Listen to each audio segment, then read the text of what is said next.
حزب هم پیشنهاد میتیان که خیلی نمیشد که نامی را از اسلامیتش گرفته یک نام دیگری براش گذاشته شد. برای آنها گفتن در کار که راستی این یک تاریخ داره. سال 1999 وقتی که بعد این وحدت حزب قید گرفته میشد، پرزیدنت کشور از استاد نوری خواهش کرد دستن که نامی همه را نمیشد که دیگر بگذاریم.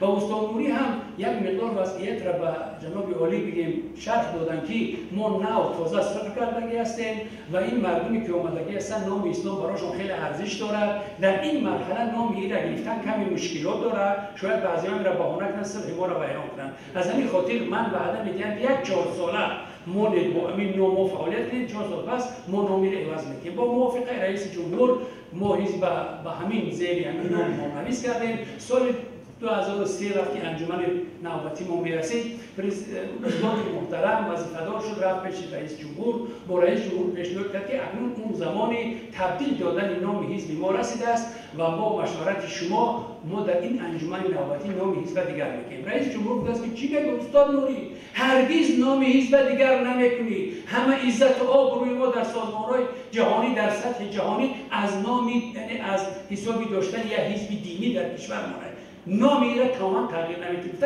این پیشنهاد رفت رئیس جمهور کرده و استاد آمد و خلاصه همه مشورت‌هایی که ما چند مدت کردیم آماده کردیم ملکه خودمون برای عوض کردن نام، این پیشنهادها از بین رفتن و حزب با همین نام خودش نماند. می‌دونید که تا سال اینا تا همین 2-3 سال پیش با همون نام ماند. امروز حالا هم متاسفانه ما پایبند همون وعده رئیس جمهوریم.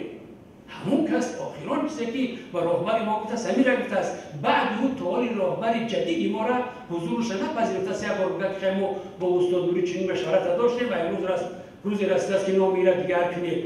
همونجا شاید ما یک فکر یک تصمیم خودمون هم نمیگرفتیم، ولی امروز کار تو آنجا آمده است که دیگر این مشکلات را خب تشکر قبول کرد که هر آن عریضه‌ای که با روی فشار از اعضای حزب نهضت گرفته شده است و همچنان در رابطه با قطع فعالیتی که غیر قانونی صورت میگیرد، ما عریضه ها را جمع آوری کردیم ولی حساب نکردیم، چون ما این عریضه ها را غیر قانونی میشماریم و تعداد آنها را به کسی نمیگوییم. احتمال دارد که کمیته دولتی امنیت ملی که یک چنین عریضه ها را جمع آورده است و از طریق شبکه اول اعلام خواهد کرد، ما اون را قبول نبودیم. در مورد برنامه درست است که ما با رئیس جمهور مراجعت کردیم و مهلت هم حدود 1 ماه موافق قرار 622 قانون درباره مراجعت شهروندان و پرزیدنت همچون کفیل حقوق و آزادی‌های شهروندان باید با مراجعت شهروندان این جمله به حزب‌های سیاسی پاسخ رسمی دهد.